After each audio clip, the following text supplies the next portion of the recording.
Boa noite a todos. Meu nome é Bárbara, eu faço parte do terceiro ano de Pedagogia da Uninter, do Polo de Jaguaraíba. Nesse momento, eu venho apresentar para você o meu trabalho, onde foi proposto para nós realizarmos um plano de ação, onde o ponto é para ser trabalhado com os nossos futuros alunos é a dramatização. Então, um dos pontos desse plano de ação foi para que nós, alunos, acadêmicos, fizéssemos um mascote. Na minha cidade, que é Sengés, já existe um mascote, que é o tropeirinho, pois na época onde a nossa cidade estava começando a chegar os primeiros moradores, o tropeirismo foi algo muito evidente aqui na cidade de Sengés, pois eu moro na divisa entre o Paraná e o estado de São Paulo. Então, muitos tropeiros passavam aqui nessa época de 1893, tá? Então, em 2019, o município, através da prefeitura, realizou um concurso, onde toda a população sengiana poderia participar, desenvolvendo um desenho que falasse sobre um aspecto cultural da cidade. Então, o mascote que representa Sengés é o tropeirinho, tá? Porém, como também os primeiros moradores foram atraídos a Sengés através da plantação de milho, da criação de suínos e por causa da grande quantidade de pinheiros, pinheiros araucária que tinha aqui na cidade, eu resolvi desenhar o meu mascote em cima das árvores, pois aqui em Sengés grande parte da renda vem através da madeira, tá? Então eu desenhei o polinho, tá? Desenhei ele em formato de araucária, tá? Que até aqui no canto, se vocês verem, tem pequenas araucárias, porque na bandeira de Sengés, perto do nome, na verdade no brasão da bandeira, tem esses dois símbolos, que é uma espiga de milho, e aqui essas pequenas araucárias. Então, este é o polinho, é uma forma de representar que através dele, até nos dias de hoje, a madeira faz parte da renda daqui de Sengés, é através da madeira que nós somos conhecidos como polo madeireiro, e por conta disso, por ser polo madeireiro, o nome dele é Polinho, tá? Então, esse é o meu mascote.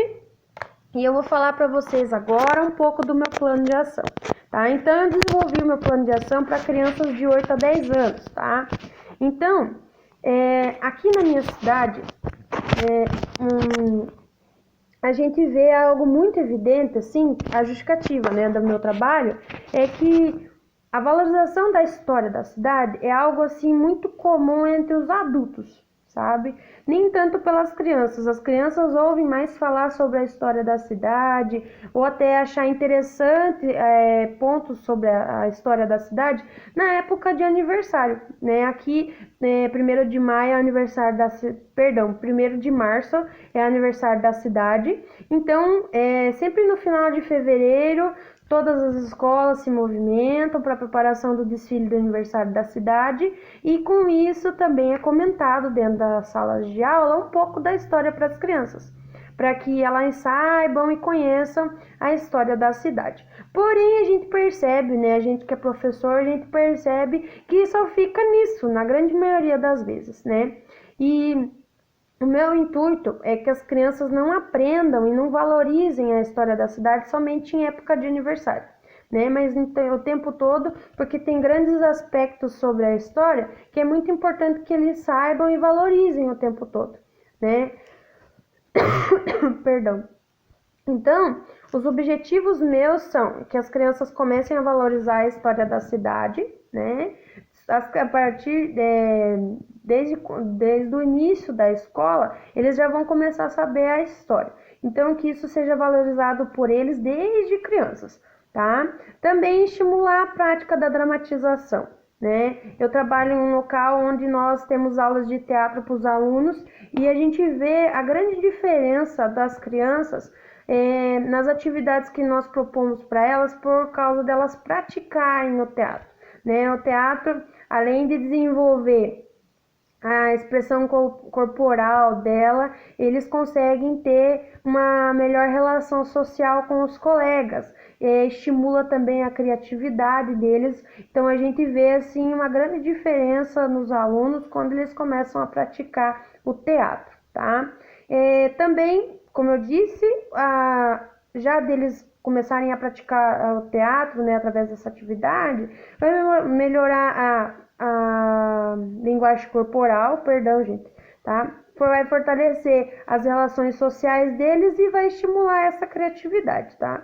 Então, e também, em todo esse contexto aqui, né, de valorização da história, com o teatro, eles vão, além de aprender a questão da história, eles vão se desenvolver melhor também usando a dramatização para essa atividade, tá? Uma frase que me chamou muita atenção, né, da Juliana Cavacin, é que ela fala que a importância da diversão justifica-se porque imitar a realidade brincando aprofunda a descoberta e é uma das primeiras atividades rica e necessária no auxílio da eclosão da personalidade e do imaginário que constitui um meio de expressão privilegiado da criança. Então, o teatro ele tem esse poder, né? Ele vai mexer com o imaginário da criança, né? Ela vai se descobrir no teatro. O teatro tem esse poder, né? Então, a minha metodologia é de solicitar aos alunos que eles possam desenvolver uma pesquisa, né, tanto na internet quanto com os seus familiares, avós, né, pessoas mais de idade, aspectos sobre a cidade, porque muitas vezes nós vamos em sites de pesquisa, ele vai trazer mais ou menos o geral sobre a história. Porém, se nós formos conversar com os nossos avós, eles vão ter aspectos sobre a história que na internet não tem. Né? Então, que eles possam fazer essa pesquisa sobre a cidade com os familiares também, né? Depois, formarei grupos, né, em toda a sala de aula, para que eles possam juntos, né, poder apresentar em forma de dramatização a história da cidade. Não somente a história que a gente conta já para eles, mas com outros fatores que muitas vezes nós não ficamos sabendo, mas que eles descobriram com os parentes, né? E eles vão, para poder apresentar toda essa história, eles vão fazer também a criação de um cenário, né? Pode ser de um sítio, por exemplo, eu vou contar a história de Sengés através da visão da minha avó, por exemplo. A minha avó morava no sítio, acontecia isso, por exemplo, né? Então, eles podem criar cenários, né, conforme a época que eles forem contar a parte da história de Sengés, né? Vamos dizer que eles têm um familiar que já tem 90 anos. Então, esse familiar vai contar a história da visão dele, né? Por exemplo, quando ele tinha 10 anos, as crianças podem contar a história de Sengés com a visão desse avô, por exemplo, fazendo o cenário de um sítio, fazendo o cenário de alguma rua de Sengés, como ela era na época, né? Então, eles podem criar o cenário de Sengés na época que eles quiserem, tá? E também, junto, eles vão precisar criar figurinos. Pode ser tanto algo improvisado, como eles podem emprestar roupas dos familiares para poder fazer essa apresentação, tá? Eu irei avaliá-los durante o processo desse trabalho, né? Observando eles, como que vai ser o desenvolvimento deles no trabalho e se eles vão conseguir atingir os objetivos, né? Precisamos, para poder realizar toda essa atividade, de papel craft, por exemplo, para fazer o cenário, tecidos, roupa para encenação, objetos de época, tinta, lápis de cor, régua, tesoura, né? Tudo isso para que eles possam, eles mesmos, desenvolver esse cenário conforme a imaginação deles, tá? Então, esse foi o meu trabalho, tá? E essa proposta é algo assim que vai ser bom, né? Quem sabe um dia eu poder colocar isso em prática para os meus alunos, para a valorização da nossa cidade, e eu vou poder ver também os meus alunos sendo estimulados através do teatro e podendo colocar em prática a criatividade deles em cima da história da cidade, tá? Desde já agradeço pela atenção e uma boa noite a todos.